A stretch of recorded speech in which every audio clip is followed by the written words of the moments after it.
एक ऐसी वस्तु है जिसमें रखी हुई कोई भी वस्तु को सूर्य का प्रकाश नहीं मिलेगा, पवन का स्पर्श नहीं होगा। आप जानते हैं कि रेफ्रिजरेटर जो काम करता है उसके एक बुनियादी सिद्धांत है। वो क्या सिद्धांत है? आपके रूम का जो टेम्परेचर है, आपके कमरे का जो तापमान है, उससे नीचे का तापमान वो पैदा करेगा। अब ये प्रकृति की मदद से नहीं हो सकता, क्योंकि प्रकृति की मदद से तो आपका रूम टेम्परेचर 30 डिग्री, 35 डिग्री या 22 डिग्री, 25 डिग्री है, तो प्रकृति के विरुद्ध जाकर उसको काम करना पड़ेगा। तो उसके लिए कुछ एक्स्ट्रा एफर्ट्स लगेंगे।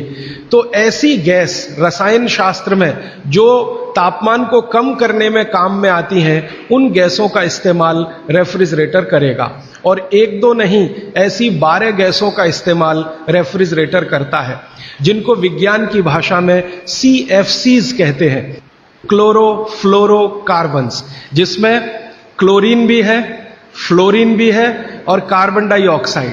अगर आप रसायन शास्त्र की डिक्शनरी निकाल कर देखें, आप में से जिन्होंने पढ़ा है केमिस्ट्री उनके लिए तो आसान है, जिन्होंने नहीं पढ़ा वो डिक्शनरी निकाल कर देखें। क्लोरीन, क्लोरीन के सामने लिखा हुआ है जहर।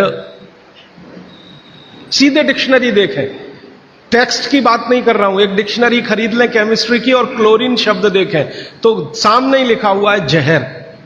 और फिर फ्लोरीन देखें तो अत्यंत जहर, और कार्बन डाइऑक्साइड तो जहर का बाप। आप जानते हैं कि शरीर का ये जो श्वासोश्वास की क्रिया है, प्राणायाम जिसको आप कहते हैं, इसमें आप हमेशा कार्बन डाइऑक्साइड छोड़ते हैं। ये क्यों छोड़ते हैं? रख लीजिए इसको अंदर।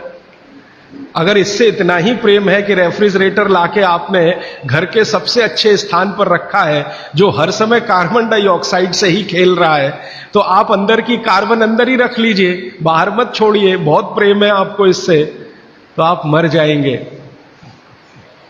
शाम नहीं लगेगी, रात नहीं लगेगी, मिनट में मर जाएंगे। इसलिए प्रकृति ने व्यवस्था ऐसी बनाई है कि कार्बन डाइऑक्साइड जो आपको मार डालेगी, इसको बाहर निकालते रहना है।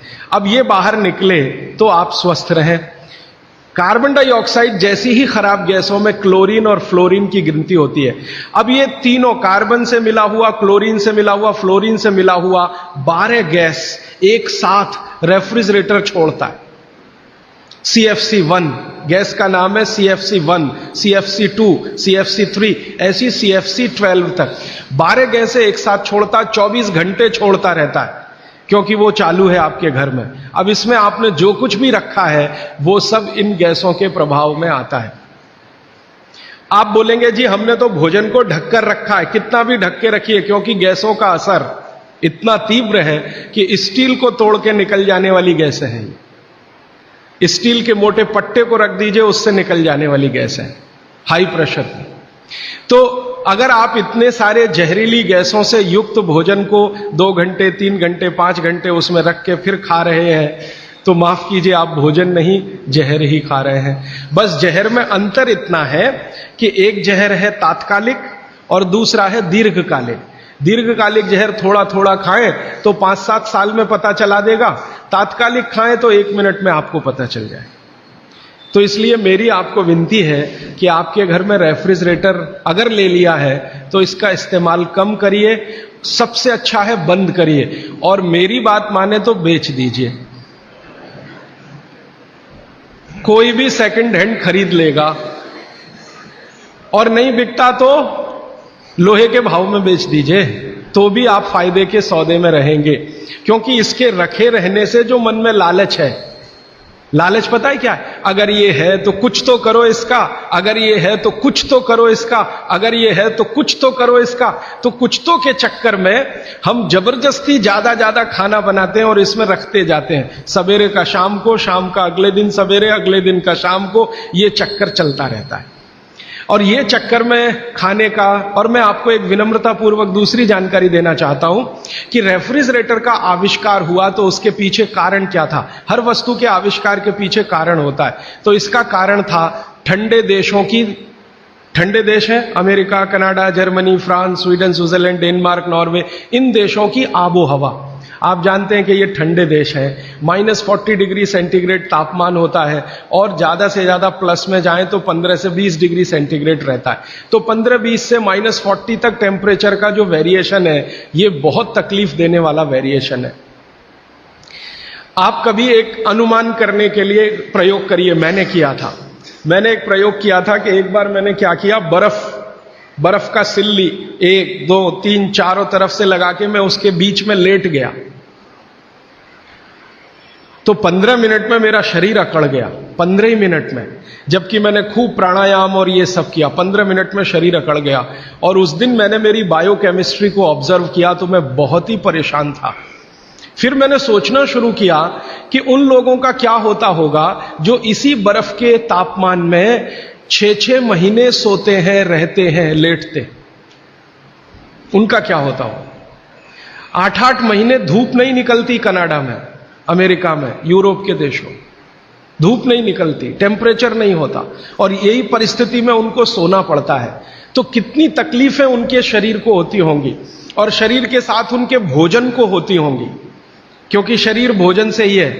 तो भोजन को ये सारी तकलीफें थोड़ी कम हो, उसके लिए वहां के वैज्ञानिकों ने रात दिन मेहनत करके ये मशीन बनाई और उन्होंने कहा कि जो टेम्परेचर को हम प्रकृति के रेगुलेशन में है हम उसे कंट्रोल नहीं कर सकते, कुछ एरिया हम ऐसा बनाएं जिसको हम कंट्रोल कर सकें, हम जब चाहें टेम्परेचर को बढ़ा सकें, घटा सकें। इसके लिए रेफ्रिजरेटर बना। तो ये उनकी मजबूरी में से निकली हुई मशीन है। कोई उन्होंने बहुत आगे प्रोग्रेस करके ये बनाया ऐसा नहीं है, उनकी मजबूरी है, उस मजबूरी में से ये निकला।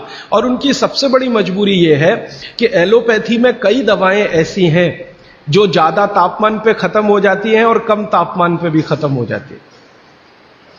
बहुत सारी दवाएं एलोपैथी में ऐसी हैं जो हाई टेम्परेचर पे भी खत्म हो जाती हैं, माने उन दवाओं का असर नहीं रहता, लो टेम्परेचर पे भी खत्म हो जाती हैं। तो उन दवाओं को रखने के लिए एक टेम्परेचर हमारे कंट्रोल में रहे, इसके लिए फ्रिज बना। वो पानी रखने के लिए नहीं बना है, दाल रखने के लिए नहीं बना, सब्जी रखने के लिए, दवाएं रखने के लिए बना। और आपको एक और जानकारी दूं कि यूरोप में ये जब आविष्कार किया सबसे पहले तो मिलिट्री के लिए इसका उपयोग हुआ था और मिलिट्री के लिए ही ये बना था, क्योंकि आर्मी के जो सैनिक हैं वो चुस्त दुरुस्त और तंदुरुस्त रहने चाहिए, जब जरूरत हो दवाएं उनको समय पर उसी टेम्परेचर की मिलनी चाहिए। इसके लिए ये फ्रिज आया, ये हमारे लिए नहीं बना, हिंदुस्तान के लिए तो इसकी कोई आवश्यकता नहीं। और यूरोप में एक दूसरी समस्या है, आप जानते हैं कि जहां 6 से 8 महीने बर्फ पड़ेगी वहां हर चीज जरूरत की समय पर नहीं मिलेगी। मान लीजिए ये जो समय है ना, दिसंबर, जनवरी, फरवरी, मार्च, ये सब वहां बर्फ का समय है। अब इस बर्फ के समय में वो चाहे कि आलू चाहिए, नहीं मिलेगा, टमाटर चाहिए, नहीं मिलेगा, भिंडी चाहिए, नहीं मिलेगी, गाजर चाहिए, कुछ नहीं मिलेगा उनको।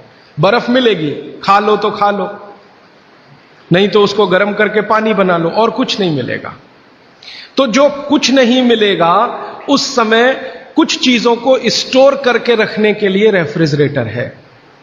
जब मिल रहा है तो इकट्ठा खरीदो और स्टोर करके इसको रखना शुरू कर दो।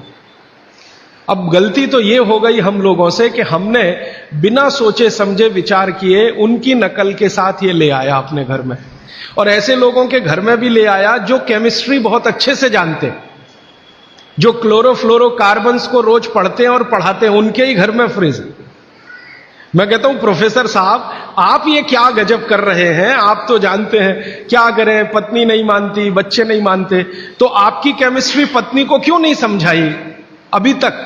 तो कहते समझती नहीं। तो मैंने कहा फिर आप प्रोफेसर क्यों हो गए? जो आप अपनी पत्नी को केमिस्ट्री नहीं समझा सके तो बच्चों को कैसे समझाएंगे? आप अपने बच्चों को नहीं समझा सके, दूसरों को कैसे समझाएंगे?